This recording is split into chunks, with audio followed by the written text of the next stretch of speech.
So my name is Dan Berg. I'm here in Pittsburgh. I was born in New Jersey.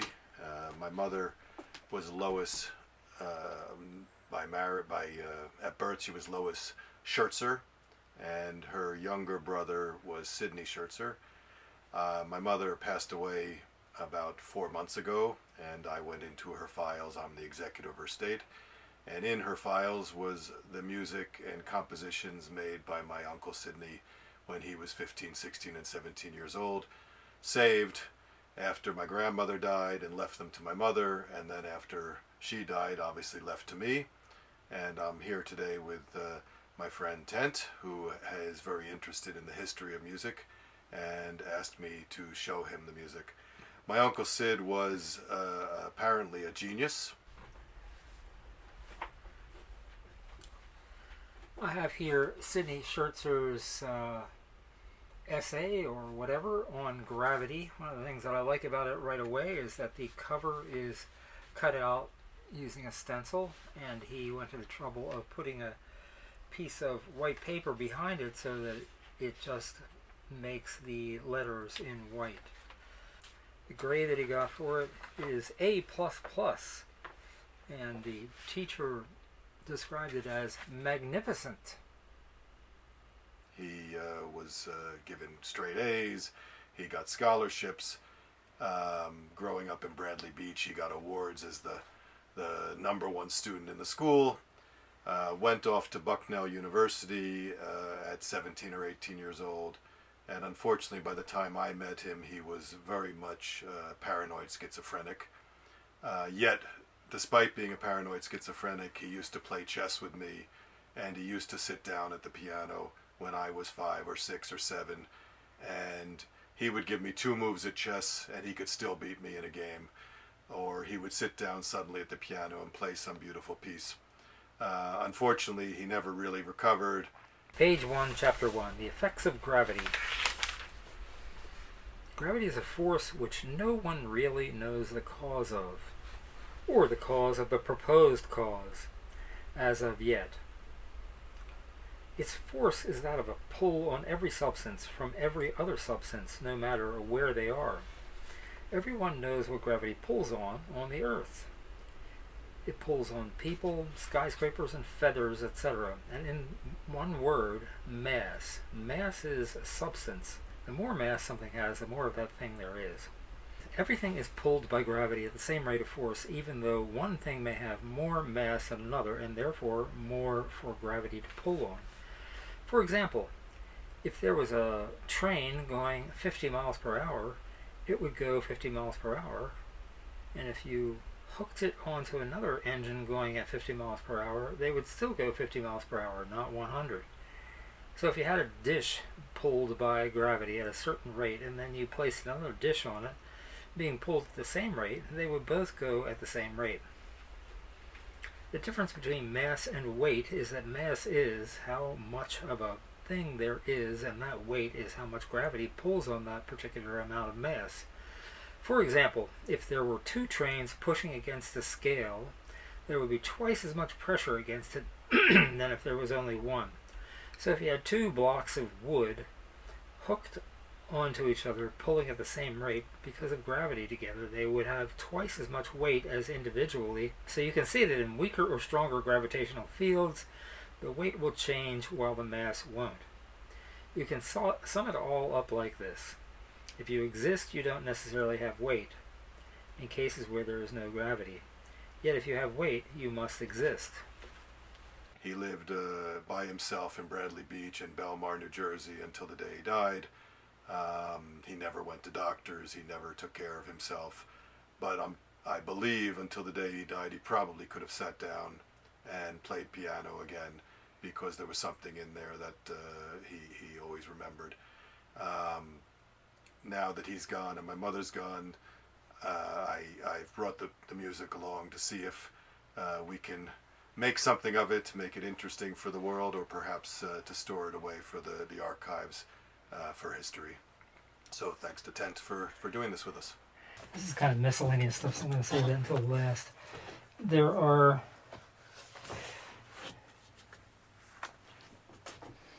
multiple pieces with with names, but there's one that has at least 3 incarnations here. I think I'm going to start off with those. That's called a sea tail. This one says sea tail. Yeah, I'm collecting them together in one hand. So multiple. Yeah, so Yeah. I'm, and there's also two-part inventions, which may or may not be the same thing. Sea tail. 3 incarnations. Are they all different? I don't know. Okay. The first time I've seen them is today when Dan brought them over, and that was just a few minutes before you got here. So this is what I partially want you to do. One says June 1965. This one just says 1965. And this one says November 1964. So we'll start with the November 1964.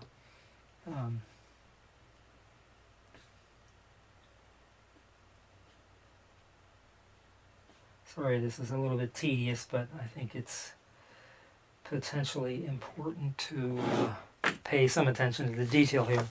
So, and you can see his handwriting here is, well, I mean, I would describe it as childish. Yeah. Like even more childish than a 15-year-old or whatever. Yeah, well, here we go. He's got some ties going on. This is where it starts to get interesting. So he's got some triplets in there, etc. So why don't you take a look at this? This is the 1964 A Sea Tail. And see whether you have any observations that...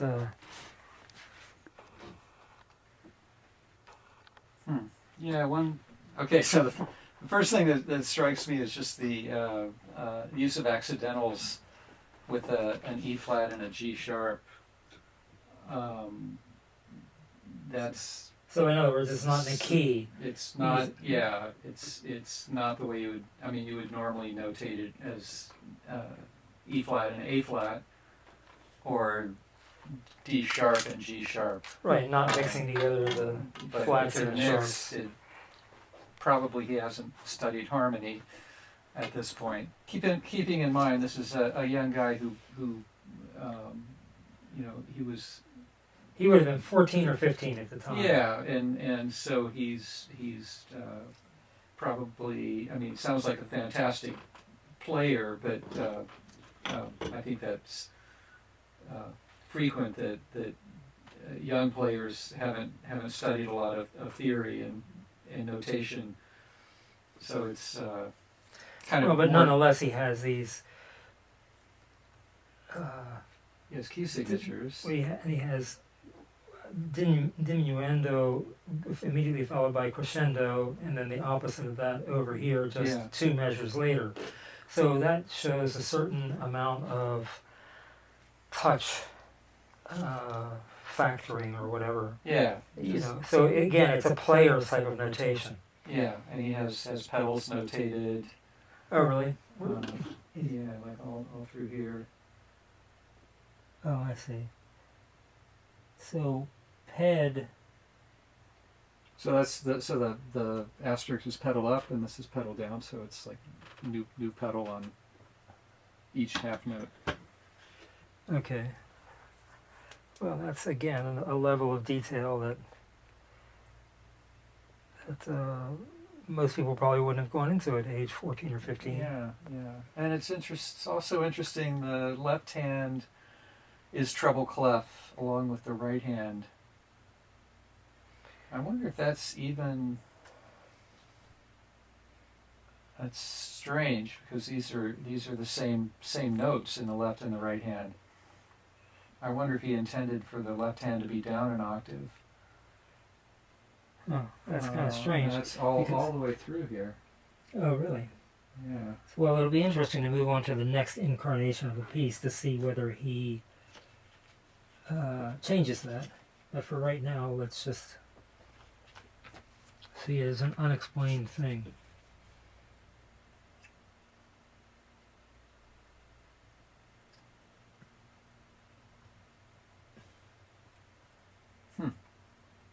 Oh, so he goes into bass clef. I wonder if that was a mistake. No, I don't think so, because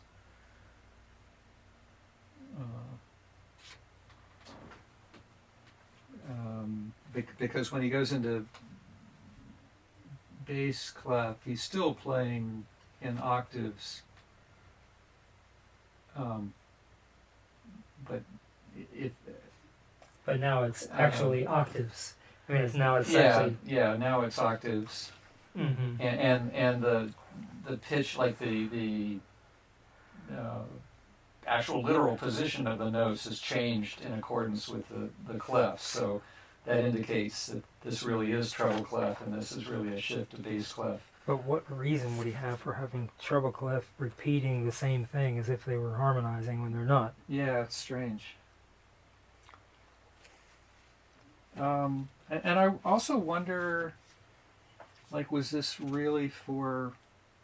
It's looks pianistic, but the fact that he's got a crescendo on a note, which you can't do on a piano, makes me wonder, if he was thinking about some other instrumentation or something. Or whether he was just thinking of it as a fortissimo and didn't notate it that way. Yeah. Well, and here he says play with interlocked hands. So, yeah, so definitely he's thinking piano. Okay.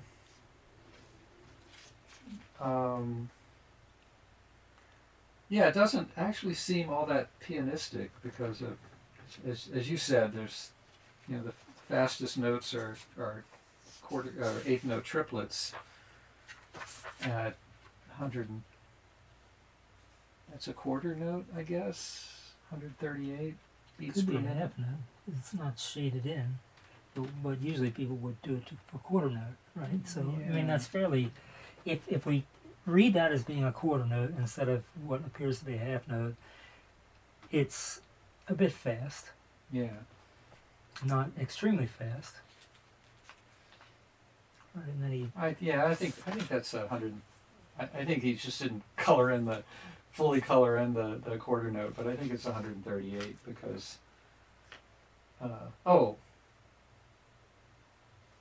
this is even faster. Okay, and that's clearly a quarter note. Yeah. Okay. So what does simile mean? I've never seen that. Same. It means. Yeah. So he's writing this along the pedal. So it means just keep pedaling. He got tired of writing pedals every note. I think that's standard for piano. If you just write, pedal, it's the sustain pedal. Okay.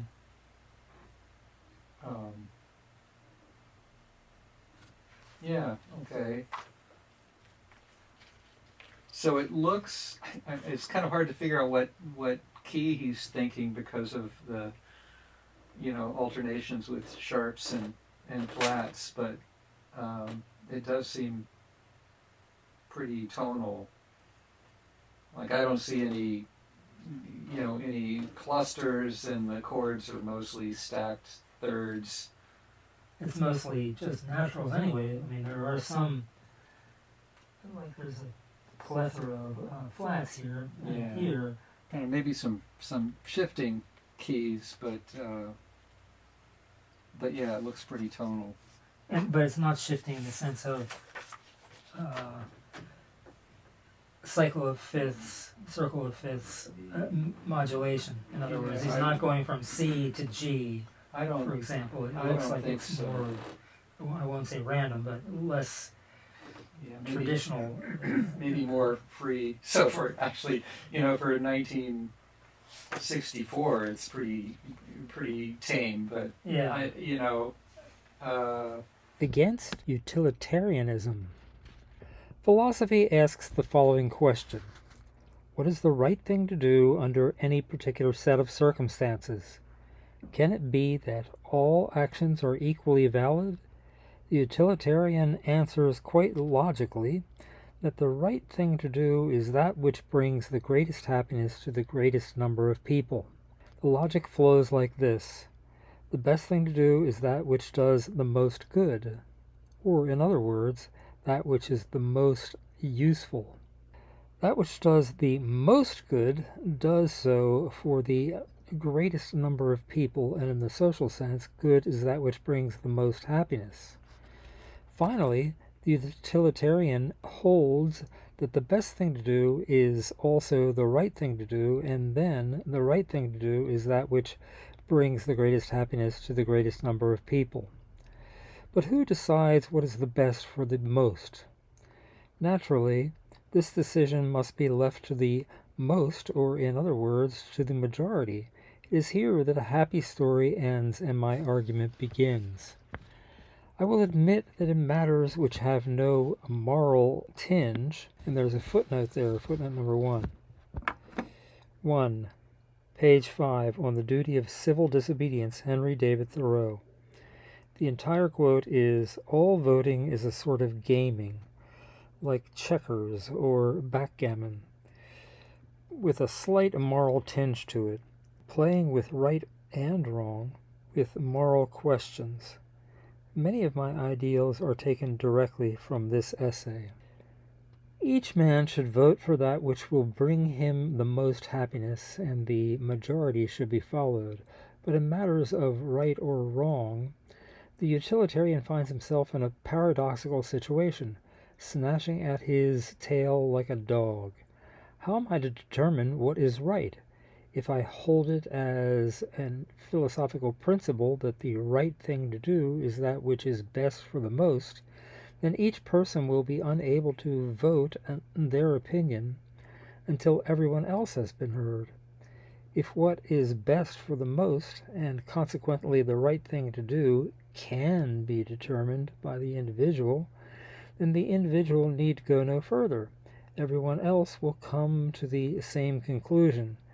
And if they don't come to the same conclusion, who's to decide which person came to the right decision, if anyone at all?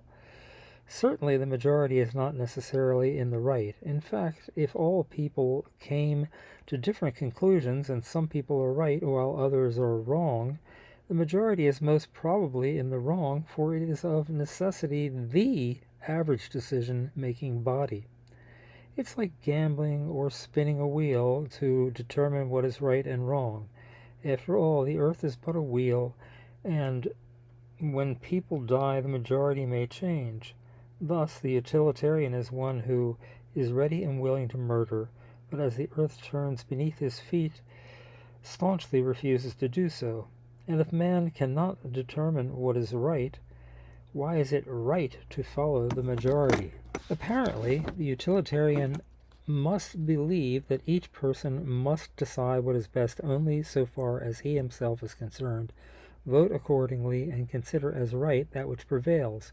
But when it comes to a moral issue, the best thing to do is the right thing to do, and if I can come to a decision, then as before I need go no further.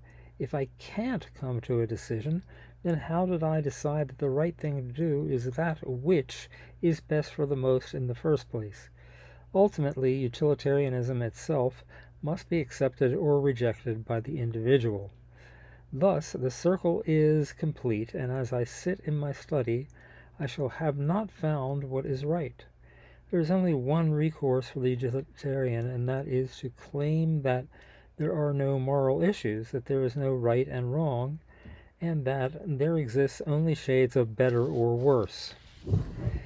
But if there is no right and wrong, why should I follow utilitarianism if all actions are equally valid, with the exception that some are better and some are worse? Then the act of not being utilitarian is equally valid?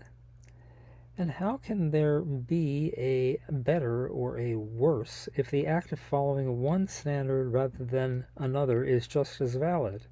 To make a long story short, utilitarianism cannot be right if there is no right and wrong. In this paper, it was not my intention to prove whether there is right and wrong, but only to show that in either case, utilitarianism devours itself. When I first heard of the Shertzer scores, I was under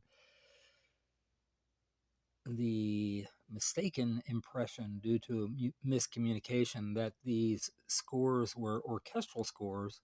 So I was excited about that, because orchestral scores by a 15-year-old reputed to be a child prodigy could be exceptionally interesting.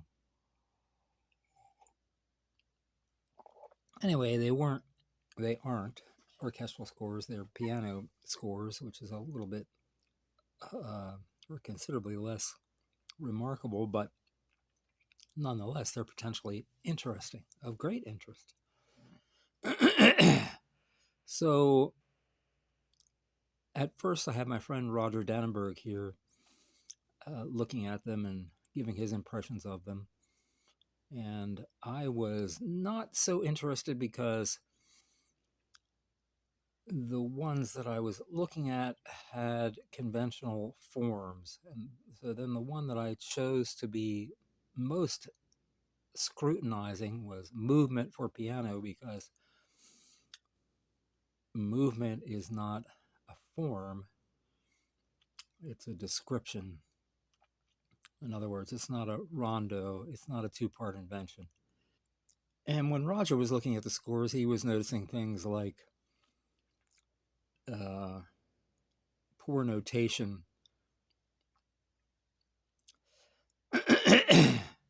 which we both noticed, and then there were other things. So we were thinking that maybe these were, or at least I was thinking that maybe these were more precocious student works done as studies of particular forms, rather than more original work. I was hoping for work that was original in the way of involving innovations. Now, by this point in time, 1964 and 1965, there had already been a period of incredible innovation in piano music by John Cage, whose work I love, Pierre Boulez, Karl-Heinz Stockhausen, Olivier Messiaen, all of whom were before Scherzer, but of course they were adults when they were composing these works. So it would be expected that they would be more well-formed.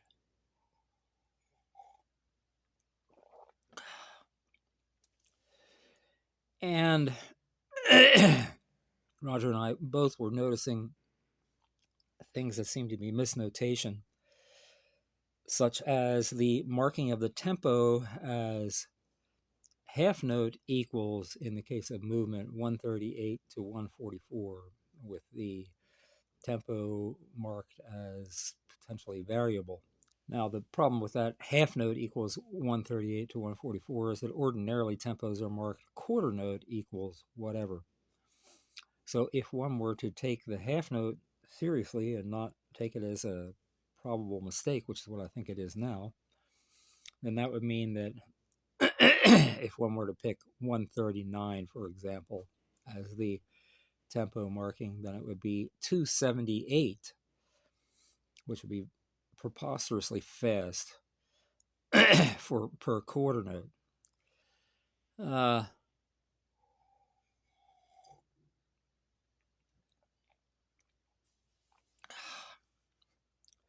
But when I first started notating, when I first started transcribing movement to Muse score, I put the tempo at quarter note equals 278, and a brief playback of the beginning of that will give you an idea of how preposterous that tempo is. Anyway, I was just going to restrict myself to movement for piano as one of the Schertzer pieces to be analyzed, because it seemed like the one with the most promise. But I decided that only analyzing one piece wasn't really enough, so I chose a C-tail as the next one. Now, The title, A Sea Tale, marks it as potentially a piece of program music, and I generally don't like program music. The status quo reinforcing classical music radio stations primarily support program music that's tonal in simple time signatures.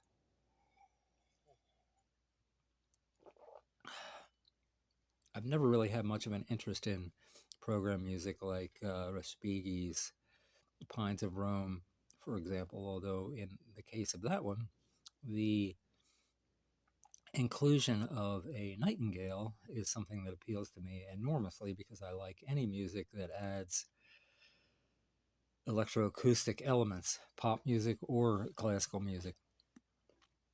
So I've always been interested in things like the canons in the 1812 overture or whatever.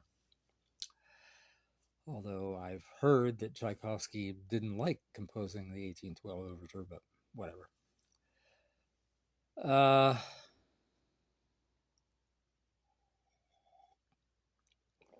I'm not exactly being at my most coherent at the moment, but I'm giving it a shot. Anyway, a sea tale also has the tempo marked at half note equals 138. Now, my friend, the composer and musician Dick Turner, convinced me that that's really intended to be 138. He didn't specifically say that it's supposed to be quarter note equals 138, but I think that's basically what the situation is. So I'm going to ignore that it's a half note. So further on in the sea tale, fairly quickly, there is a long section in the bass clef of triplets, but the triplets are not what one would usually expect from triplets. When I think of triplets, I think of things like 3 eighth notes that are meant to be played in the space of a quarter note. And the reason why it's notated this way is that the notation is not conducive to marking odd note divisions otherwise.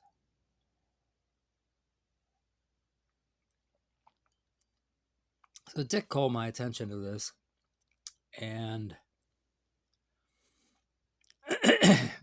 in a 4/4 measure, there will be 4 triplets that consist of a dotted quarter note and then 2 eighth notes for each triplet.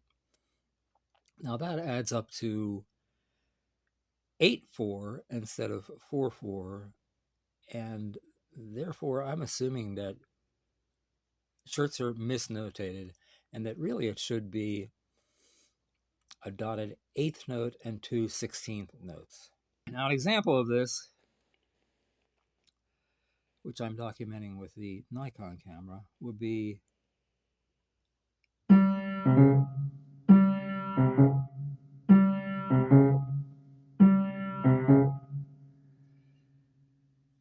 the idea being that the differences between the 2 types of note length are played in correct relation to each other, but that the overall speed of the playing is sped up so that it fits into a quarter note. Now, that may not be correct. That may not be what Schertzer had in mind. I don't know, but it's the best solution that I can come up with.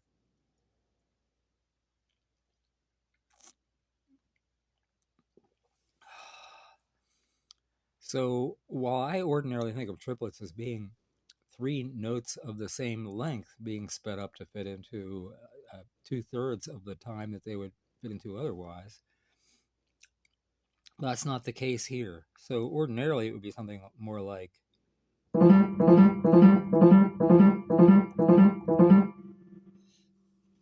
that. Those would be triplets. But Schertzer seems to have deviated from that, and I welcome that deviation because it might be a more innovative aspect of his composing. this guy's not a whole lot younger than me. When I was his age, I certainly didn't know much about, beyond very conventional classical music that you would hear and study. Now, Dick's interpretation of these problematic triplets is that the dotted quarter note is meant to be played simultaneously with the two eighth notes, with a missing rest being what provides the first of the three eighths that turn into the triplets. So that means that, and I think he's probably right, because that's a sensible interpretation. That means it would be like this, instead of like this. I know the difference is subtle there, but the idea is that I release my finger from the G at the same time that I end the D flat. Anyway, Dick justifies this by saying that he thinks that Schertzer never really expected anybody else to play these pieces other than him, and that he used a sort of shorthand that he knew he would understand what to do, but that wasn't necessarily correctly notated for anyone else. Now, a contrary evidence to support that maybe Dick isn't completely correct about that is that he made 3 copies of a sea tale. So it's possible that he was planning to loan or give one or more of the 2 extra copies to an interested party who was either going to analyze it or play it. So once again, Dick's proposed playing, as opposed to mine. Yeah, well, certainly not at 14. I learned about it very shortly thereafter, but I agree with you. I mean, that's the way I would have been too. I mean, I remember hearing Shostakovich for the first time, and I was like a junior or a senior, and some friend had a record, and I thought it was really amazing. But, that's kind of, and that's not even very, outside. Yeah. Schoenberg, I had no idea. No, of course not. Okay, so more half notes, more, looks like more pretty conventional harmony. And not and very little or no dynamics notation. Right, well, we have a mezzo forte and... But yeah, you're right. No accents, really. Oh, right. Not a lot. Notes forte again. Yeah. Oh, here's some 16th notes. All right. Oh, so now we're getting to the fast stuff. So and this is slowly accelerating. We're still back at that presto. All right, presto and then slowly accelerating, I think. Oh, here we go, 144 beats per minute, 16 minutes. I'm going to use things. Yeah, well, I couldn't play this, but... Really? Yeah, I mean... yeah, really. So he's got a pedal again. But what are the dashed lines like that? That's... Is that just showing that the pedaling continues as it's been? It's continuing from something, but I'm not sure. It could. All right, what is this 8? maybe that's an 8VA As an octave? thing. Where do you see 8 there? Like, Oh, I see. It's tiny. I didn't even see that. yeah. Oh, yeah. And wait, and that's in the bass clef. Okay, so but it could be applying to this. I'd say it's probably an octave to play it an octave lower, right? This is a bass clef, right? Where are the clefs on this? Yeah. I mean, I'm not. I'm following the dashed line back, and Yeah. it hits this vertical line, and then above the line is an 8, and it's up on the bass. So I don't know if that 8 is really on the bass clef or it's on top of this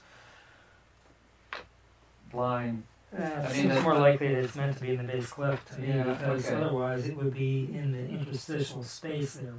It would make no sense for it to be plopped in the bass clef. Yeah, I just don't know what it means. Well, I would guess that it's supposed to be an octave. I mean, do you really have to write 8 ABE? Can't you just write 8? Isn't that what people typically do, often do at least? I've never seen that, but Really? I wouldn't do that, but I don't know.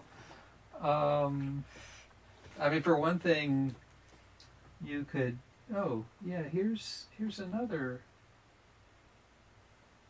one. It's like 1/8, and it says tie.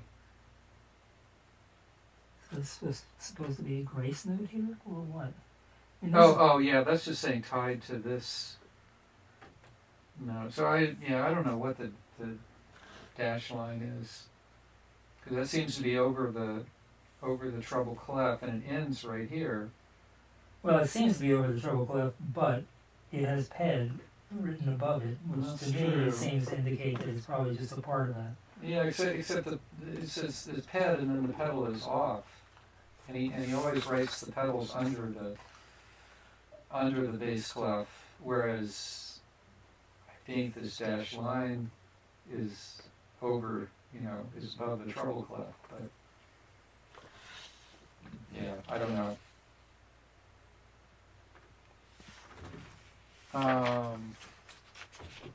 Well, okay. More, I guess this is still fast, and kind of a lot of arpeggios and repetitive stuff up and down. Which is kind of typical flashy pianistic stuff. Yeah, flashy pianist. Yeah, it's interesting also. I mean, you talked about the notation. There's a lot of stems on the wrong sides of notes and flags on the wrong side of stems, and Oh, really? yeah, like look at these.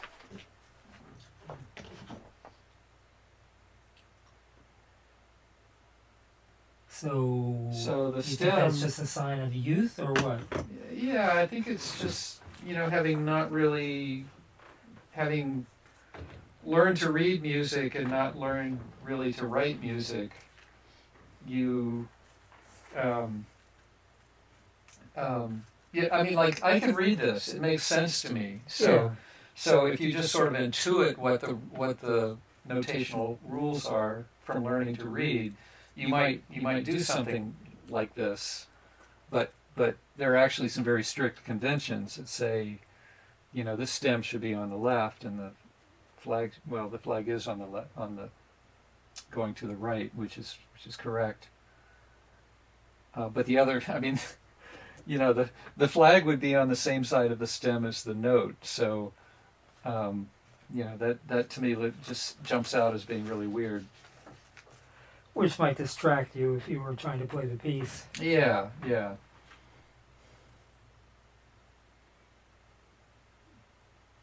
But I mean, it's all pretty logical, and I haven't been counting notes, but I assume it looks like he's,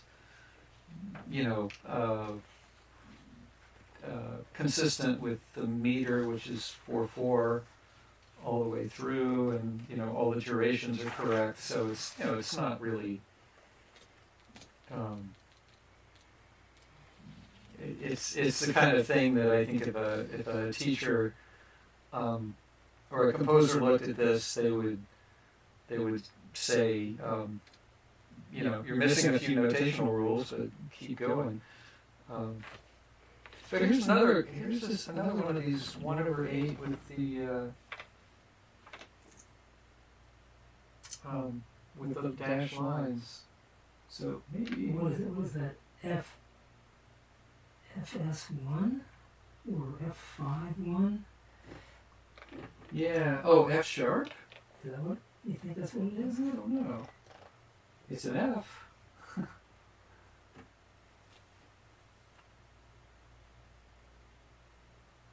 Well, you're saying this note is an F? Yeah. I mean that's the F below the bass clef.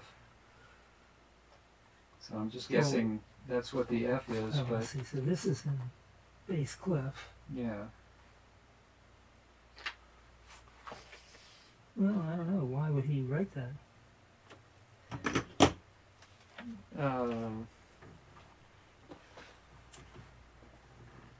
Yeah, I don't know. And now I'm thinking this thing that looks like 1/8. Oh yeah, like look at this bar.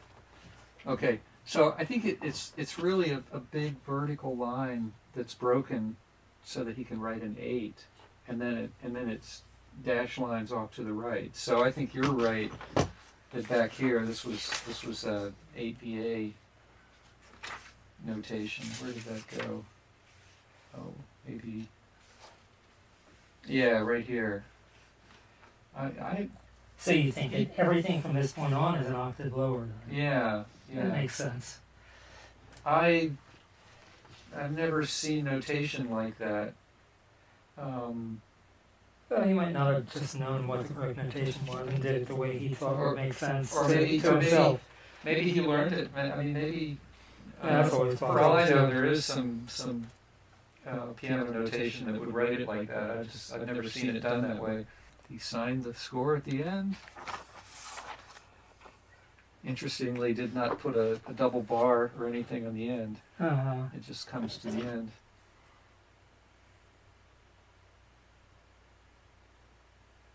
All right. Well, I'd love to hear him play it.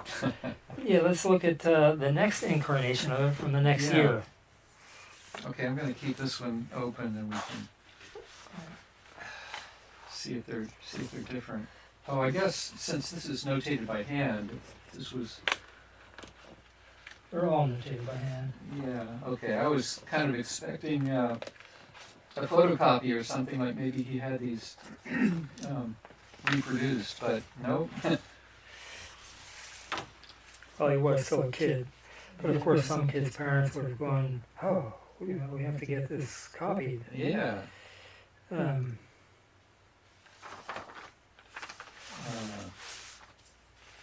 So these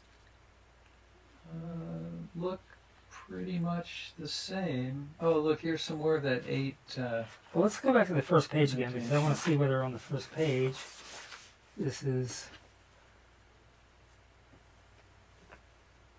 Yeah, it's all treble clef again. Yeah. Okay. Oh, and here is that 8 notation. I didn't realize that was an 8. It looks almost like 2 notes, but Yeah. that's saying the right hand is 8VA up, so Okay. that means he is playing in octaves. So that solves that question.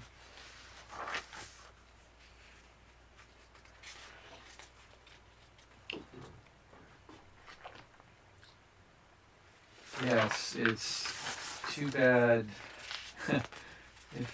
If one of us was really good, we could sit down and play this, I think.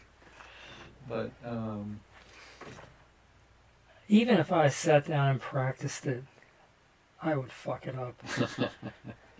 I'm just so bad with this kind of notation. You know, I can understand it to look at it, unless I come across something that surprises me. yeah, But like that octave would have taken me a while, but I think I would have figured it out eventually. And then, you know, certain things I've learned how to play, like Satie's Trois Jambes Napide or John Cage's Dream, for example. Things that are relatively simple, except for the octave jumps in the left hand and the satie piece, but that's simple too, really.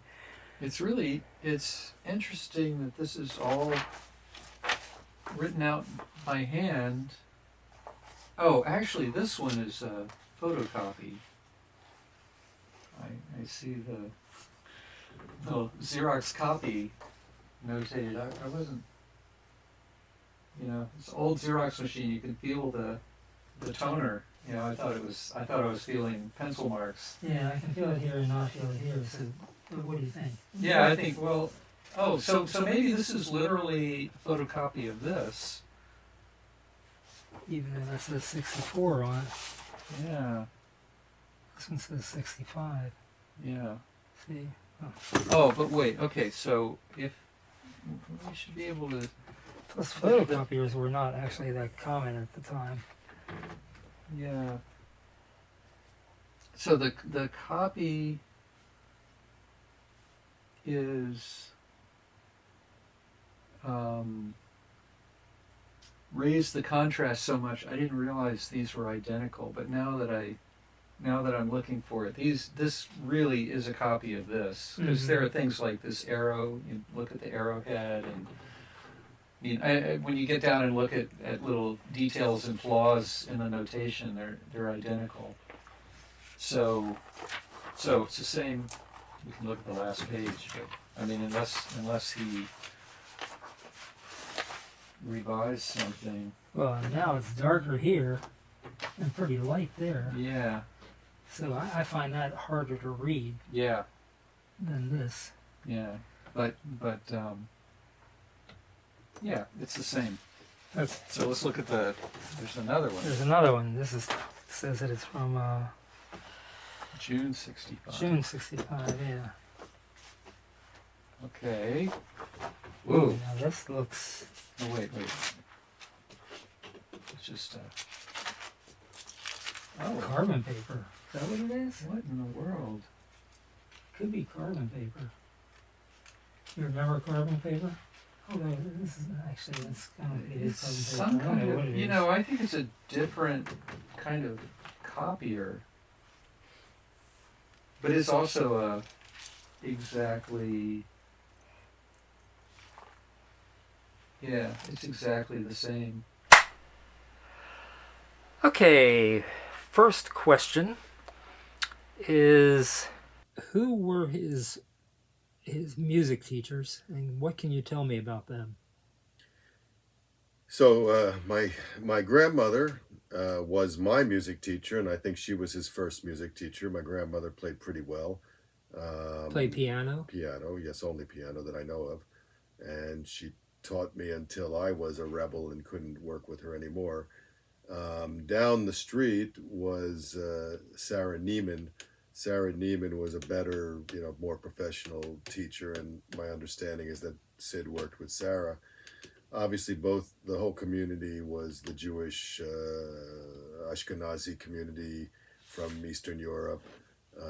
This is the Holocaust surviving community of Jews who came to America before the Holocaust. I call them Holocaust survivors. They came in the 1900s, 1910s from Poland and Ukraine and Russia and Lithuania and Latvia and Poland. And a lot of them were very musically bent. So Sarah Neiman was my teacher, and she also worked with Sid. I don't know who he worked with beyond that. We need to study it and find out if we want to find out more. May be possible to find out more, but Sarah was a pretty good piano teacher. I don't know what the right word is. And she would put on monthly, when I was a student, she would put on monthly shows for the parents where everybody would come, and there would be me playing if I was lucky, something basic, and then the best kids would go on and play Chopin or Beethoven or something really fantastic. And I was very proud when I could hit those two keys right. But of course, I was 15 years younger than Sid, so I don't know if he played in that same setting. I don't have more information than that. And you don't have any idea who his composition teacher was, but it was probably the pianist that you were just Yeah, referring Sarah to? Neiman, yes, Yeah. probably. Okay. Yes. I was just looking at the ending. It's like dee-da dee-da dee-da dee-da dee-da dee-da bop, and that's the end.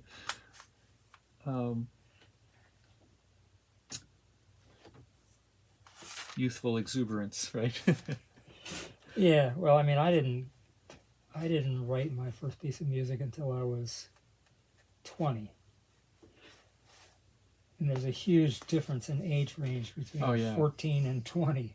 Yeah. So, I mean, at 20, the piece that I wrote was actually very sophisticated in its own bizarre, idiosyncratic way. But I wouldn't have even bothered to write something like this because I would have thought it was too boring. But that doesn't mean that it really is. I mean, if he was playing, it might have been really interesting. So let's do this one next. This is Movement for Piano. I mean, I wouldn't have even been able to begin to try to write something at age 14. Yeah, yeah. And I think, yeah, this is kind of an overgeneralization, but it's commonly said that composers write before the first piece by a great composer that you've actually heard. That composer's been writing for 10 years, and that's generally about right. So, you could argue everybody starts like this. Oh, I'm sure there were people who were much better, but yeah, But I mean, that's a fair enough thing to say. Even Mozart, who had his first symphony, it was like he was a young teenager, but still he had been writing for 10 years because he started when he was like 3 or 4 years old. Yeah. Something ridiculous. Yeah. A poem by Sidney Shertzer. The tree before me is solid like a crystal of snow. It starts with a trunk of melted bark and continues to exist in smaller divisions. Its boughs spread through space and gently lean upon the supporting air. Its color is depressing brown. Its shape is godly. The universe stays as its background forever. The blue is symbolic of yawning. The tree stretches from the earth without anxiety, and a bird chirps upon it inside of its tangled mass. Oh, its web is growing with frightful confusion until it blocks the sun. And now it rests as I vainly imagine that I've comprehended its full beauty. And then, what's your earliest memory of him? The earliest memory is going to my grandparents' house. I mentioned that my grandfather was a commissioner of Bradley Beach. There were 3 commissioners. My grandfather, funny town, my grandfather was the Jewish commissioner. There was an Italian commissioner, and there was an Irish commissioner, and they kind of controlled Bradley Beach, one of them being the mayor. Was going to my grandfather's house, grandfather and grandmother in Bradley Beach, and knowing that Sid lived in the back, they had a bungalow in the back, and Sid would live in the back, and he was already quite eccentric. What age would he have been then? Well, if I was 5 or 6, he would have been 21, 22, 23 in that age. Yeah, he's 15, 16 years older than me, I guess. Maybe even 18 years older than me. Might have been 25, 26. Did he have long hair by then, or did that come later? Yeah, he looked a lot like John Lennon in the John Lennon long hair days. He wore the round glasses and with the long hair, and he was listening to very, music. He was always had a radio with him. He was always listening to music, I remember. And he would play chess with us. He would come into the house, play chess. He would come in and sit down at my grandmother's baby grand piano and play. And then he'd disappear and wouldn't talk to anybody. He'd go and listen to his radio in the corner. And then he'd go back to his bungalow. So, the uncertain legend has it that when he went to Brandeis, he took LSD, and then he had a bad experience, and he basically never recovered from it and became secluded after that. Yeah, I mean, the family legend is as you describe it. My father always said, "Oh, my father and my mother, oh, he went off to Brandeis and he got wild, he got crazy, he joined the beatniks, you know, and took some drugs, and then whatever happened, he came back and he was suddenly much worse than he was when he went off to college." My mother always said he had 1,600 on his SATs, you know, top-notch scores, and he was a straight A student, but whether that first year in college was so traumatic and something went wrong with drugs, or he was already a child with ADHD and some psychological difficulties, and something just kind of cracked further. I don't know. Mm. So you remember him from when you were age 5. Now, how did he change as the years went by? Well, he got worse. He didn't like to take drugs for controlling his problems. There were periods when he was on some medications, drugs, I mean medication, like prescription medication. I don't know what he was on, whether he was on antidepressants, anti-anxiety, lithium. I don't know. But there were periods when he was more normal, more approachable. In his later life, he lived very much alone, very sad in a way. He lived in a little bungalow that my mother had supplied to him. And Is that the same one that you mentioned earlier, or a yes. different one? Yeah. No, different one. Sorry, Yeah. the bungalow that they lived in when my grandparents were alive was behind their house, so they had added on a studio behind their house in Bradley Beach. My mother became his guardian after the grandparents died, and she handled his Social Security and handled his housing, and she was renting a small property in Belmar, New Jersey, to him. And when you went to visit it, he was not very clean. He was very, unfortunately, not so. He smelled bad. He looked bad. He didn't take care of himself. He obviously was losing his teeth, and he was losing his. He had some scars on his skin.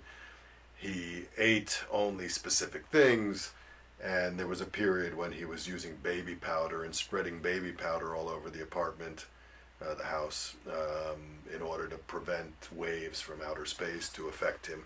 So at that point, he was not playing the piano. He was not playing chess. He was just listening to. He had a little radio he carried with him. He would walk to a certain Chinese restaurant that was the one he would buy Chinese food from every night. And that was food he could eat, but he would refuse to see any doctors. And he never saw a doctor until the day he died. He just refused. Did he say anything to you about what the waves from outer space were, or are you just using that as a metaphor? No, he specifically talked about waves from outer space. I don't remember what he said they were telling him, but they were definitely, he said, this baby powder is to prevent them from affecting me. I don't remember what he said was happening to him, but they were trying to get to him. Okay. Yeah. Do you think they were telling him to do things, or do you think they were he just was just afraid voices? of them. Just voices, and he was afraid of them. He never did anything bad. Never, that I know, committed any crimes. He never hurt anybody. He was a peaceful guy. None of the neighbors ever complained. He didn't play loud music. He didn't, fall asleep on the front porch. He was just kept by himself, and it was a very lonely, in our sense as social animals, a very lonely existence. My mother wanted to take care of him, and she took care of him until the day he died. And that was her thing. And he didn't have a piano for the majority of this time. Not that I know of. No, I don't think so. So when he played piano at all, it was early. It was the baby grand that was in your house. If he visited my grandparents, or if he visited somebody else. And I would guess that for the last 20, 30 years of his life, very, very little. Yeah. Well, of course, from my perspective, that's too bad. Yeah, of course it is. It is too bad, and we all hoped that at some point he would decide that he wanted to be healthier. Yeah. But he was afraid of doctors, or he thought they were trying to change him, and he was afraid of the medications. Yeah. Well, There are people. I can sympathize with that, actually. Right. Although I'm not personally the target of anybody trying to make me take medications, but I have seen the negative effects of medications that were hypothetically intended to create positive effects, but Right. didn't necessarily do so. I assume he didn't have any friends? I can think of nobody that was friendly with Sid. No, Hmm. no. Unless the Chinese restaurant store owner. I can't think of anybody who was his friend. Well, I think the only person he talked to really was my mother. But yeah, okay. So this is what movement for piano. See, just from the title, I would have hopes that it might be a little bit more sophisticated than what we've seen so far. And so once again, pretty fast tempo. It's quarter note, 138 to 144 beats per minute. Opens with 16th notes. So maybe this is his big showpiece. Yeah. Oh yeah, this is pretty technical at that tempo. There's a lot of notes going on here.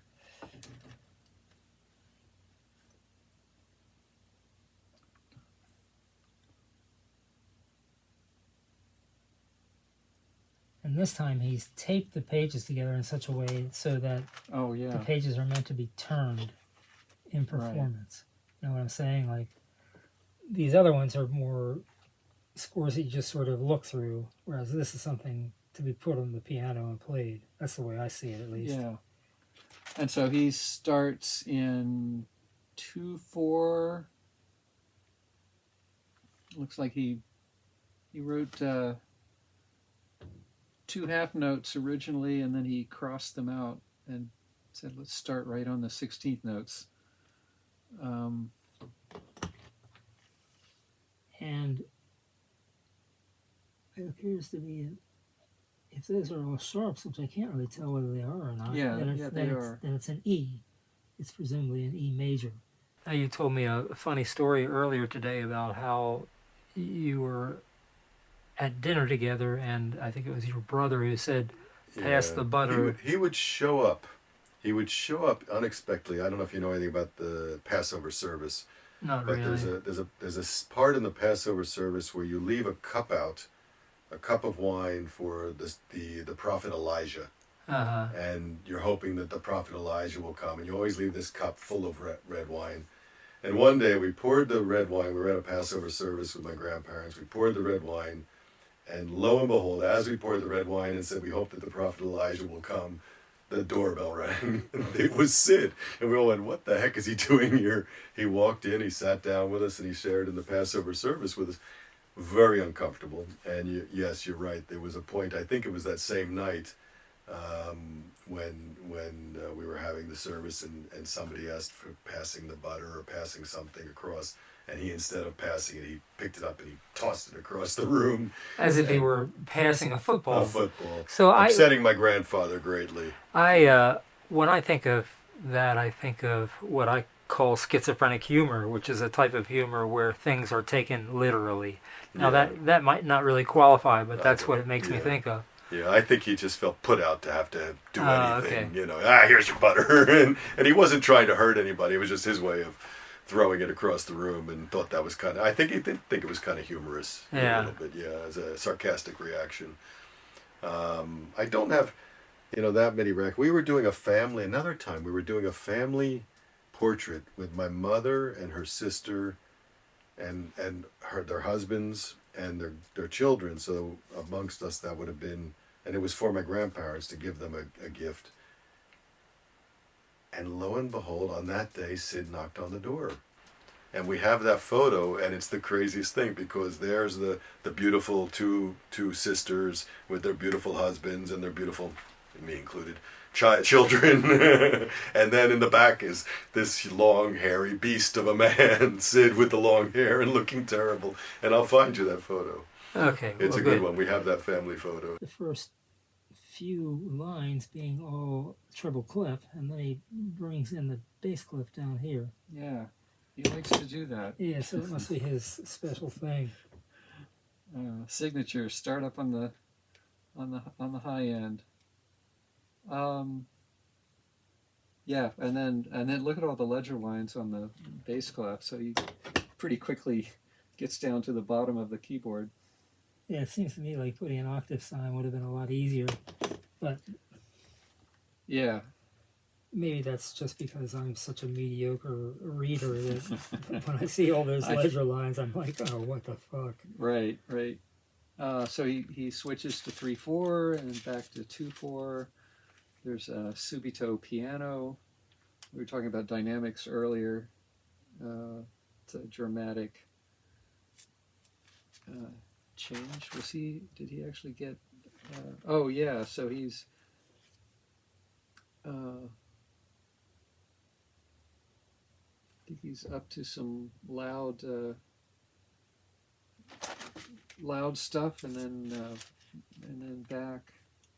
Someone told me the staff at the British Embassy in New Orleans get extra pay for subtropical climate. I always thought that was amusing. Yeah, that's funny.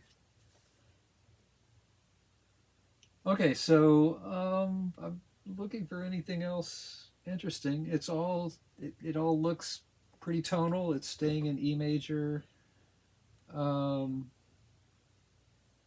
I think, and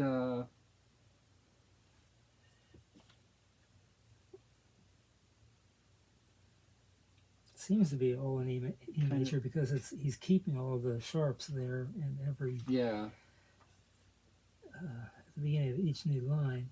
Now he has these rests which go on for what seems to me like a fair amount of time.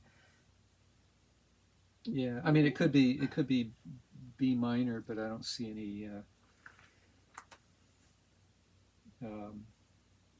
like leading tones. Or, Well, let's look at the last note and see whether he ends on E or not. yeah. That's always a good thing. Well, it's.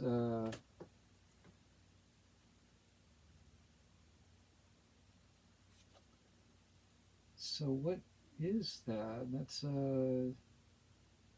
C sharp. And it's just The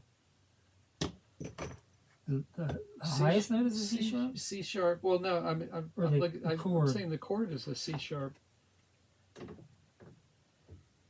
It's C sharp and G sharp. So it's just open fifths. Oh, and there's a scale going up. Oh, maybe he modulated somewhere.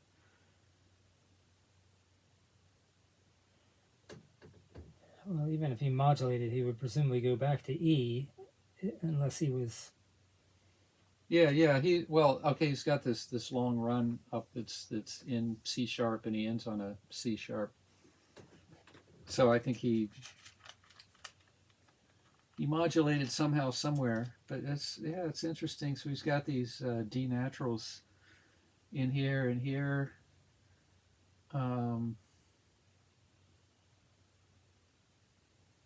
Which is neither E major nor C sharp major right before the end. So I'm not sure what's going on, but Well, as always, you said it could be the minor too, but then which minor would it be if it were ending on a C sharp chord? yeah.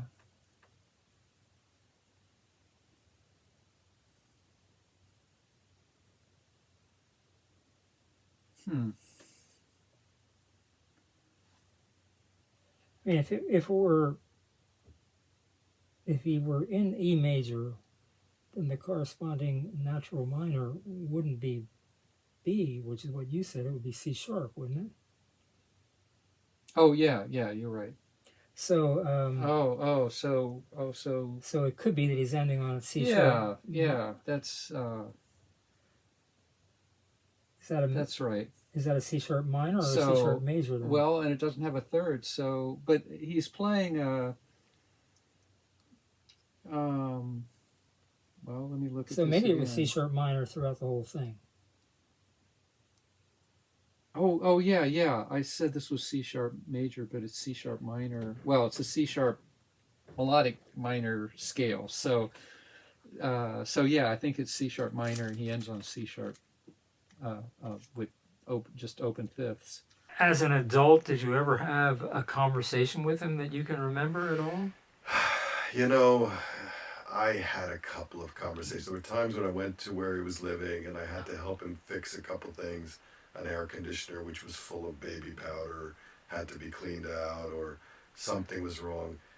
But I don't remember the conversations. They were not. They weren't normal conversations. Were they relatively coherent or No, not? they were about the voices talking to him, Yeah. and you know, he did sound a lot like John Lennon when he was being psychedelic, if you want to call that a word. You know, when John Lennon would say, you know, the earth is speaking to us, or whatever, that would be a John Lennon thing. He That could be sounded a called lot like that. poetic. Poetic. But when you listen to it, it was all incoherent. The end of a continent. The end of a continent, misty, not clear, concentrated with people. Moving like a steamboat spread over the sea through the perception of time. The waves as messengers in blue, brown, and white spread tidings from the sea, but the script it is engraved into the tongues of the sea by the wavelets. Though it speaks but once, it is kept forever on the moist scrolls of its blue parchment. Though it throbs unorganized, yet it pulsates but in one direction, for future. All right, well, let's put this back where it came out of, and if I ever repair it. Inside here. Yeah, so interesting stuff. It'd be... All right, now it's just one more sort of loose folder with various pieces and some blank paper of the same type that I used, that probably everybody used. Yeah. I saw the... these are all pre-printed like we used to do, because we didn't have laser printers to make our own manuscript paper, so you'd buy it from Shermer or somebody. Signature is the brand that I still have a book of it from when I was These are 20 years ago. Well, what about the times when you were around when he sat down and played the piano? Can you describe that at all? Well, let's say, for example, you told me earlier he would sit down and play Chopin. Would he play an entire piece, or would he just sort of start for a minute and then stop? No, he would sit down and play. He would play for a while. And again, I was quite young at this point, so he would have been in his mid-20s. I would have been in my mid-single digits or early double digits. And we would be at my grandmother's. He would appear out of somewhere, whether it was watching TV, playing radio, and then suddenly sit down at the piano. And usually without the music in front of him, he would just sit down and his hands were moving. And I was not interested because I was 10 years old. It wasn't that interesting to me. Yeah. But he would play, and he would play for 15, 20 minutes. Yeah. Did other people sit there and listen to him, and were they impressed? I feel they were impressed, but Yeah. again, yeah. Now, you've told me that your family basically considered him to be a genius, and I would say, looking at these few works that I have of his from when he was a teenager, that it's definitely very, very remarkable. There are things that I was hoping for that aren't there, No. but that doesn't mean that they aren't great within the category that I would shuffle them into. Yeah. I think he was an amazingly smart person, amazingly clever, intelligent person with bad social skills early in life. He was that nerdy kid, Big Bang Theory Sheldon from the TV show, which you haven't watched, but the nerdy, geeky guy. He was that guy who was super smart but had no social skills. And he played, professionally, played master-style chess as a 14, 15, 16, 17, 18-year-old. He played music at a level that I, would never have gotten to. And thinking about composing music, I can't even imagine myself, getting to that level of capability. Well, one of the reasons why I've gotten more interested in is that I've just looked a little bit at this score for Movement for Piano, and he's so specific. He does a thing that I've never seen before, but that doesn't mean that it hasn't been done by a zillion other people, because I don't look at scores like this that much. But he will have 3 successive notes, have 3 different articulation markings. Now you probably know what staccato is. Yeah. Okay, so Quick one, yes. that's staccato. But one of the things that I've already learned from him through a notation marking that I'd never seen before is staccatissimi, which is even shorter. Yeah. And then there's tenuto, which is not a staccato, which means holding the note.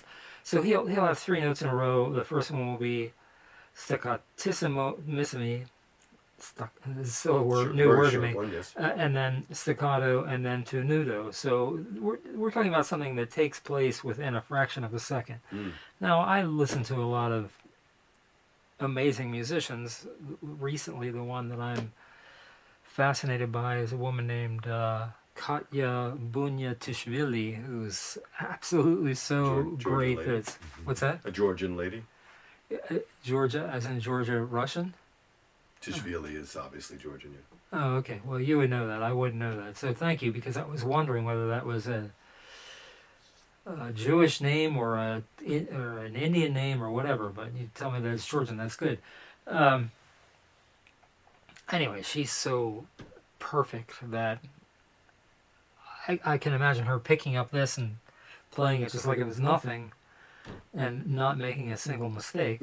Although it might be hard to not make any mistakes because some of the notation is a little bit ambiguous.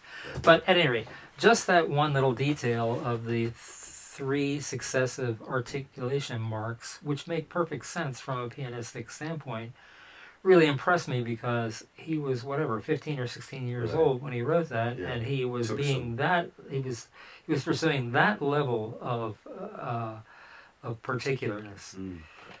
Pretty amazing. And then there are other things immediately after that. Anyway, I picked a score called Movement for Piano to look at a little bit more closely, and I wanted to have someone play it. Now, I'm certainly not capable of playing it, and Roger said that he isn't capable of playing it. So I started asking around, looking for pianists who would be more skilled, and I contacted one friend who said that he would look at the score for Movement. So I made I made scans of all the pages, and then I made a PDF from it, so it's something that I could send around. And I'm still waiting to hear back from that particular pianist to see whether he can do it or not. So then I thought, well, I'll try to turn this into a Muse score piece so that it can be played back electronically. And my friend Dick Turner in Paris told me about programs that are capable of taking image scores, PDFs or probably JPEGs or whatever, and turning them into what I think might be called XMLs, or scores that can then be played back and can also be used as MIDI controllers. So I tried about 4 or 5 of those apps, and the results were almost completely irrelevant. Sometimes it would just be blank measures, etc., etc., etc. But it never was it even close to an actual transcription of the original score. I have been trying out some apps that are PDF to XML apps that I hadn't previously used. I think I tried 4 or 5 of them. The one that's shown here was Crescendo, which is the one that worked the best, although it didn't really work very well at all. And I set it at 2/4, but in the first measure it just refers to it as 2, and the first measure doesn't have any apparent relationship to anything in this score. Now the second measure, which is what I would call the first measure because the first two measures are x'd out, so it will be the third measure subtracting the first two. It has the right hand notes notated more or less correctly, except that it doesn't have the staccato, and it's changed the meter from 2/4 to 8/16, which, okay, that makes sense, even though I don't really see any need to do that, because what's in the right hand is 8/16 notes, but really it could have just stated 2/4. And then in the left hand treble clef, instead of just having a rest, it's got two notes. What I would notation makes no sense to me, but those two notes shouldn't be there anyway. And then as of the next measure, again, it's missing the staccato marks and the staccatissimo marks. It's got some of the notes right and some of the notes not right, so whatever. At any rate, the gist of it is that it's not really a correct transcription of the score at all. Here's what it sounds like.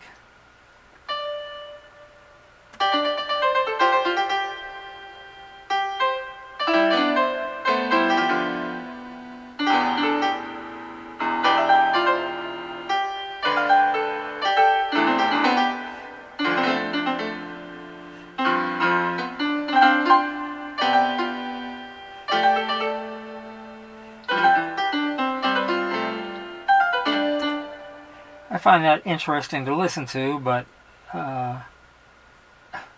whatever, it's not correct. So, and the other 4 or 5 apps that I tried were even worse. In some cases it was just blank measures, etc. So I gave up on that, and then I asked Dick if he could turn it into a MuseScore piece, and he said that he was sick and wouldn't be able to do it right now.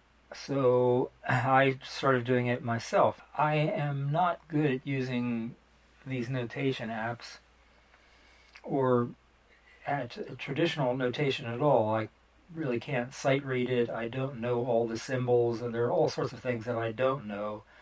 I can use it for my own limited purposes, which I've done in a few pieces.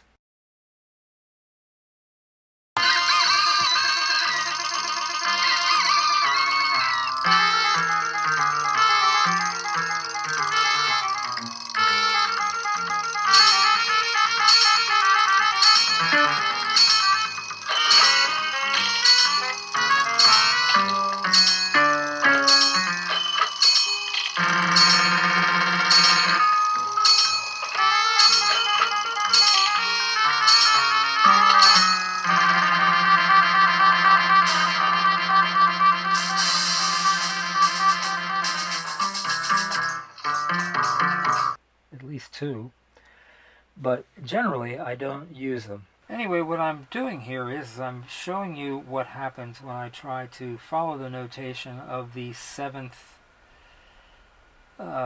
measure, which is right here. Now first I'm going to get rid of something that I did. Alright, I just got rid of that. Now if I were to follow this notation the way that I think it's intended, I would put the 3-note chord underneath the first of the 16th notes as a quarter note chord, which would be G,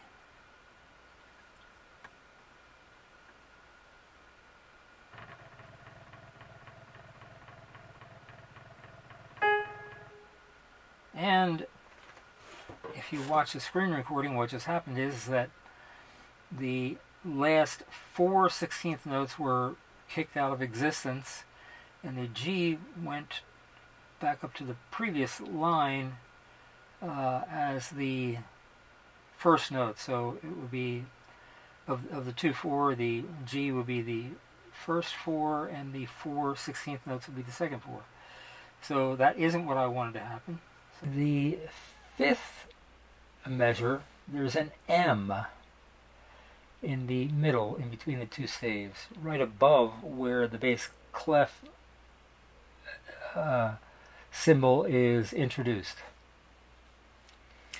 I'm not sure what that M means. Ordinarily, I think of the M, I mean, it may mean mano, but it's ordinarily, which means hand, the M would be followed by another letter. So, for example, in the dynamics, it would be MF, mezzo forte, and then in the reference to hand, it would be MR or ML for left or right hand. I don't really understand what that's about. But it's when I get to the seventh measure that I'm really stuck. Or not exactly stuck, but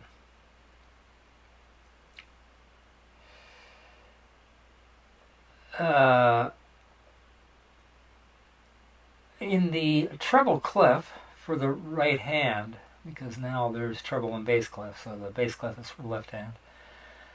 The first thing that happens is there's a chord, which is this. Okay, that's simple enough. It's G-A-C in the octave above middle C, but it's marked with the black wedge again, the staccatissimo, so it should be like that, except that it's a quarter note, so it can't be like that. While the quarter note chord is held down, there's 4/16 notes that happen, which are basically like this. And I can't even really reach it, so I'm going to do it as with my thumb doing the two lower notes, which may have been Schertzer's intention. So it would be something like this.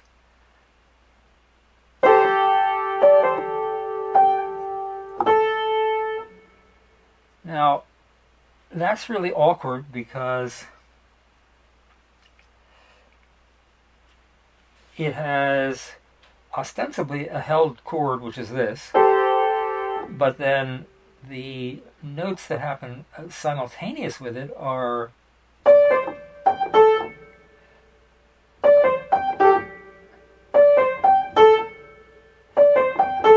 okay. Now, what's problematic about that is that if I am to hold the G-A-C, I can't then play D-A-G-A because I have to take my fingers off the C and the A in order to then play them the second time. All right. There's probably some way around that. But then the next thing that happens is that I play the same repetition of 16th notes, except with a G held for a quarter note. So it would be, let's see. Now I'm such an awkward pianist that I find, and have such small hands, that I find that difficult, just because I could barely reach it. So in other words, it would be something like this.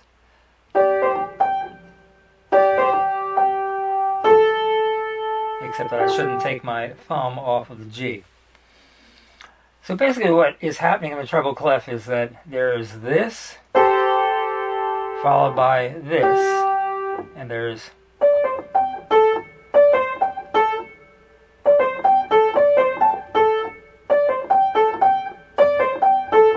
which is difficult for me as an inept pianist. He used, if I understand what he was doing correctly, he used a technique where 2 or 3 of the fingers are playing a chord while the other fingers are playing a succession of 16th notes. Now, Flutters. that's not impossible or anything to do. I can do it in a feeble way, but my impression is that my app for notating, which is MuseScore, won't let that be notated because it's considered to be wrong to try to combine these two things at once. Interesting. But a friend of mine named Dick Turner in Paris has taken on transcribing this into MuseScore, and he apparently had no problem with that. So Okay. it must be my inadequacy as a user of the app, which I know almost next to nothing about.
hello, tentatively asked me to say something about my experience transcribing Sidney Shertzer's movement for piano.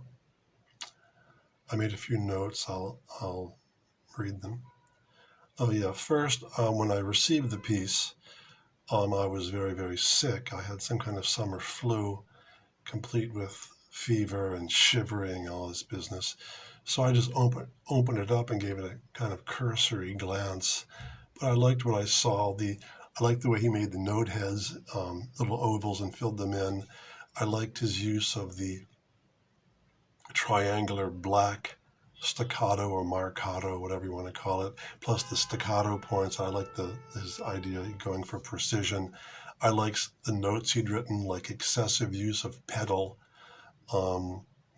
which is interesting in the piece, by the way, because in the piece he's written that note down, but only in one section of the piece does he actually notate the pedal, does he indicate pedal for two measures, around measure 250 or something like this. The rest of it's completely left up to the performer. Anyway, that was interesting. So I closed the score and thought I wouldn't be able to do it because I just didn't feel well, but the next day I felt better. So I decided to go ahead and do it. And that was also for two other reasons. I was interested in discovering a piece that hadn't probably ever been played, and if it had been played, maybe not heard in over 60 years. And the other thing, I thought it would be nice to help a composer who never had a chance to really develop. I mean, this piece is pretty good just as it is, but I'm sure he would have even gotten better. Or at least, what I mean is he would have had a chance to write more music if he hadn't had problems. So now, as far as the music goes, I made some more detailed notes. I feel the piece speaks for itself. The form is clear, the sections well laid out, the arch of the piece is convincing, there's a lot of organic invention. It's a piece of interesting music composed with control and a tonal idiom using oriental flavorings.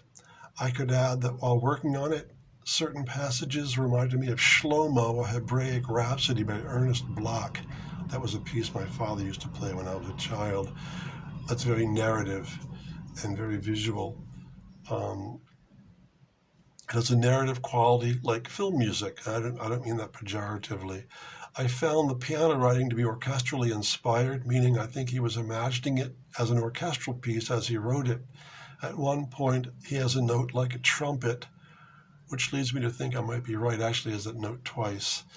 I believe it could be transcribed for orchestra easily because of the use of octaves, fifths, block chords. That's kind of how Pictures at an Exhibition was written. That's what made Ravel said that's why it was so easy to orchestrate, because it seemed to be orchestrally conceived. It seems to me that someone might like it or not, but it cannot be dismissed as student work or amateurish. In my case, I like it. I would add that I feel a certain kinship with him in his use of intervals, sectionally focusing on certain intervals in the scale he's using. And there are sections which seem to use or tend towards the octatonic scale, which is the 8-note scale that Messiaen used a lot, which I use constantly. This shows, in my opinion, that he was interested in intervals as an organizing principle.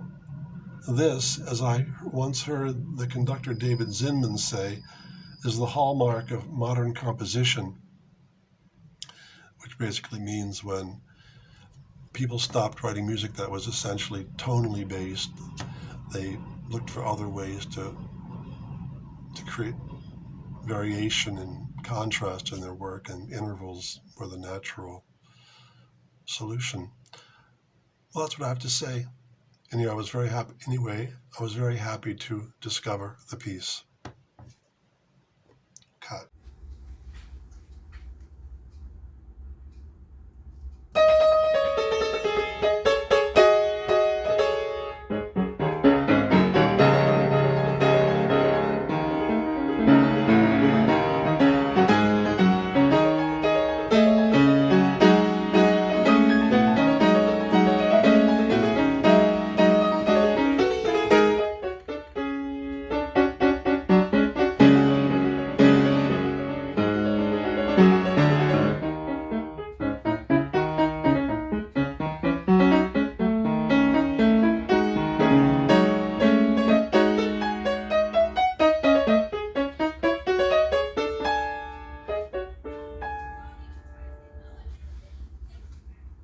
imagine when my mother died, there was a good chance of all of this ending up in the burner. Oh, I'm so glad that And I can tell you that if it wasn't me, if it was my brothers there, it would have ended up in the burner. Well, and my wife is like, why are you keeping so much stuff? I have a lot of stuff. Whether this was the thing I saved or something, there were other things, you know, whether I've got his birth certificate somewhere, I've got his bar mitzvah certificate somewhere, I've got some interesting stuff. Now I'll bring it back when I come next time. well, to me, this is important history. In 2018, I organized a festival called the Underappreciated Movie Makers Festival, Right. and the idea was that the people whose work I was going to present had to be people who had a long history of making work without their really getting much attention for it, Sure. etc., or credit. Now, here's a guy who didn't have a long history, but obviously made some really impressive work within a couple-year period. And to me, to have that disappear from the history is a really sad thing. So, as you understand, I'm trying to reverse the sadness. I think it's terribly sad. I think it's terribly sad. Obviously, the whole family thought it was sad that Sid did not turn out to be a chess master or a concert pianist, which he probably would have done if he had stayed mentally stable. Well, the thing is that that's not necessarily that unusual of a story. Yeah. I mean, especially with chess Yeah. and with concert musicians, classically trained musicians. They're I mean, on the edge of greatness and the edge of insanity. Well, it takes so much intensity of concentration to compose a piece like this and then to play it. Like, again, this woman, Katya Bunya-Tishvili, I have a video of her playing Liszt's Piano Concerto No. 2 and Beethoven's Piano Concerto No. 1. She plays both of them without the score in front of her, right? Just having that memorized in your head and in your body with muscle memory, etc., takes an unbelievable amount of focus. Yeah. So it's no surprise when people get derailed because the focus, it just takes a huge strain. Yeah. Huge strain. Yeah. So I'm not surprised that if he took LSD, that the LSD might have been the thing that My derailed him. grandfather was a high pressure guy with a lot of. I can imagine growing up with my grandfather being under a lot of pressure. Yeah. Yeah. Well, They're all gone though. My mother, her sister, and her brother, and the three children. She was the last one. My mom. well, I feel like I'm not going to put a whole lot more effort into this. Well, it's funny because I think about, since he was only 4 years older than me, I think about what would I have done if I'd known this guy? And I know, being the way that I am, that I probably would have tried to be friends with him, maybe even Yeah. collaborate with him I in some don't way. know who his friends were. It's a shame. Well, there's I the mean, one guy who I have this commented big on picture of the... him. The one guy who said I used to play chess with Sid. yeah. The only comment on his. Well, there are two comments. The other one's from his babysitter. Oh, was that right? Yeah. And obituaries today are become not the same as they were also 50 years ago. But I think my grandfather wanted him to play sports as well. And that didn't work. I remember thinking this, he could not. I was a sporty guy. I was the one playing soccer. That was what mattered to me, was soccer or baseball or basketball. Didn't matter to Sid at all, of course. Yeah. But I can imagine him playing baseball. I think I have this image of him, as a 13-year-old in Babe Ruth baseball and just not being very good. Oh, yeah. I mean, I was much closer to the way Sid is because I was a part of a softball team called the Green Hornets that my mother forced me to be in. Right. And I don't remember ever enjoying even a moment of it. And I seriously doubt that I ever batted a few connection balls. with the Yeah. ball. I think they probably had me sit out on the bench most of the time because they knew how terrible I was and how uninto it Yeah. I was. Well, anyway, all right, I think I'm going to stop there. Okay. And thank you very much. Yeah. The theory of energy inertia and the special theory of relativity. The special theory of relativity is an attempt to explain the apparent contradiction of three well-known facts. These are 1. Galilean relativity, 2. The classical formula for velocity addition, and 3. The constant speed of light. The contradiction is that in a moving system, light must behave as in a non-moving system according to Galilean relativity, but that in order for this to happen, light should have to follow the laws of traditional velocity addition, which would thereby violate the constant speed of light, as it would have to travel faster in the direction of this system's motion than in any other direction. In order to explain this contradiction, the special theory of relativity claims that the laws for velocity addition are incorrect and must be replaced by a new formula which leads to many unusual conclusions that account for this contradiction. A simple example that I have seen and read in many books is that of a huge train car with a light fixture in its center and a speed which is tremendous, let us say 185,000 miles per second. Now, according to this special theory of relativity, when this central light is turned on in this huge train car, anyone inside the car will claim that the beams hit the front and back walls at the same time. This goes along with a Galilean relativity since the walls are equidistant from the light. Also, any person outside of this car will claim that this does not occur on account of the fact that the light is traveling at 186,000 miles per second, and while one wall is moving towards this beam, the other is moving away from it. This incongruency is explained by the substitution of the Lorentz transformation laws for the classical laws of velocity addition. Measurements of time and physical space are altered, but I will talk about this later.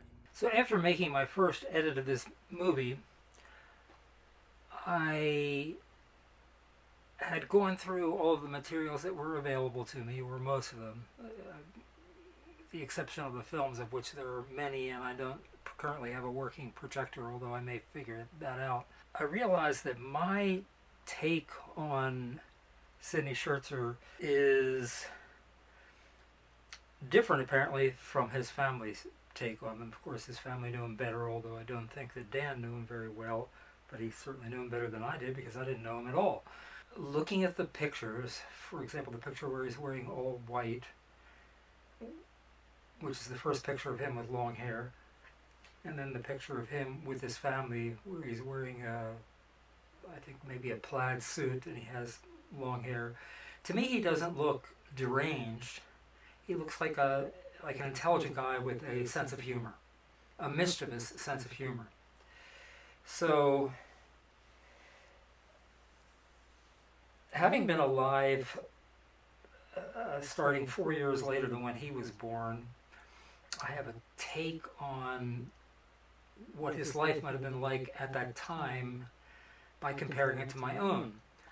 Now, when he went to Brandeis, he was probably exempt from the draft because he was in a university.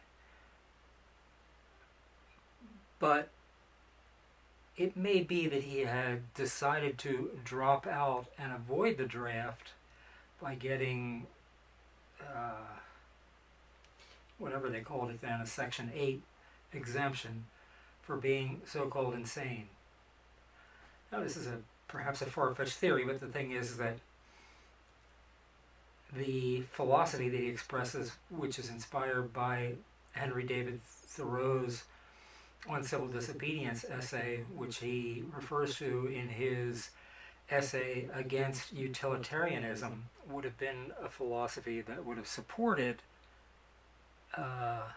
trying to avoid the draft because he's against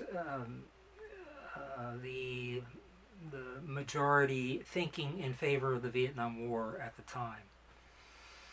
This would have been roughly 1967. Right around the time when he would have still been in Brandeis, perhaps. It's not clear to me exactly how long he lasted. Apparently he didn't last more than 2 semesters at most. Now, Dan Berg, of course, is responsible for calling my attention to Sidney, and I'm grateful to him for that, and I think he probably has some affection for him based on this legend of him as a genius. But Dan also, I think, expressing probably the family's general attitude towards Sidney, makes some derogatory statements that I don't find borne out by the photos. So, for example, Dan tells a story about Sidney coming over and getting in the family picture that was meant for the grandparents. And Dan talks about what a beast of a man he was, etc. And my impression of what he's saying is that people were really not happy that he had put himself in the photo. But it was a family photo, and he's between his two sisters. And when I look at him, I see that he's wearing a suit. Now, it's perhaps a flashy suit of the type that the family might not have approved of, because they might have preferred that he wore a dark suit or something of that sort.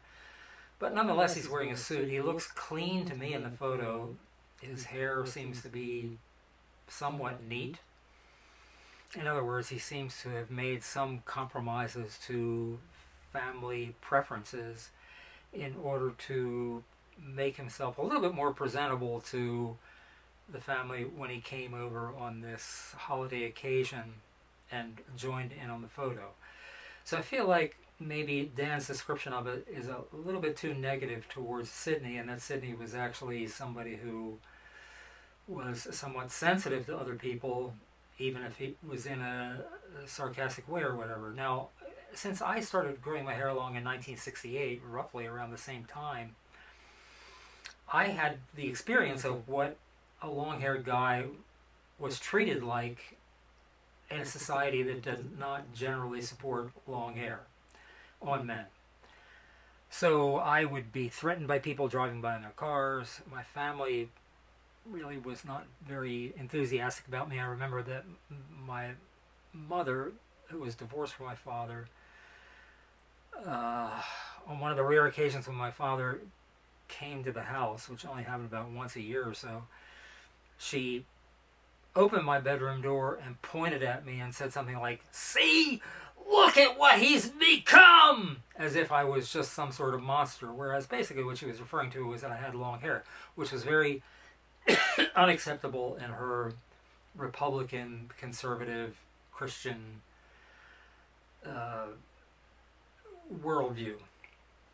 And that was the way I was more or less regularly treated. I mean, I was treated like I was a monster or a subhuman or whatever, and threatened on a fairly regular basis, or had garbage thrown at me, or had people swerve their cars at me when I was walking down the street, and then they would laugh because it would be funny to see me have to jump out of the way of possibly being hit by their car, etc.